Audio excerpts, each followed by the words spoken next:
نبی کریم صلی الله علیه وسلم او فرمایل چې پلار د جنت بیسک دروازه ده، څو پورې چې دا دروازه نه کولو شو جنت ته څوک داخلي دي. نبی کریم صلی الله علیه وسلم فرمایل رضا الرب فی رضا الوالد وسخط الرب فی سخط الوالد. پلار هغه رضا الله جل شانه رضا، پلار غصه الله جل شانه غصه. دا نبی کریم صلی الله علیه وسلم فرمایل. دا ځکه نبی کریم صلی الله علیه وسلم هم عجیبه ده، عجیبه انسانیت خی الله جل شانه. دا ولي الله جل شانه خپل حق پس فورا د والدینو حق ذکر کوي، ځکه الله جل شانه حقيقي خالق دی او مور او پلار هغه اسباب دي د هغه خلقت الله جل شانه د تخلیق یو سبب دی چې الله جل شانه مقرر. چې نبی صلی الله علیه وسلم نه تاسو شو ټول نزيات حق چا دی؟ نبی رسول الله 3 پیر یا 4 پیر بل روایت جواب ورکړ استاد مور حق دی بیا اخر کې ته استاد پلار حق.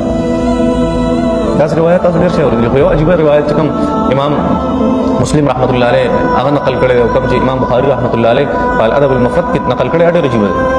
هغه عجیب دا چې نبی کریم صلی الله علیه وسلم فرمایل چې ټول ګناهونه داسې دي کنه، ټول ګناهونه چې د هغه اصل سزا چې دا هغه ملاویږي انسان ته په آخرت کې، ډیره سزا بنیادی سزا هغه ملاویږي انسان ته په آخرت، او د والدینو نافرمانی او د هغه بیزتی هغه داسې یو جرم دی چې د دې د وجې نه انسان الله په دنیا کې ذل او رسوا کوي اگر چې د توبه وباسي. توبه وي د نبی علیہ السلام فرمایل دا توبې نه مستثنا ده.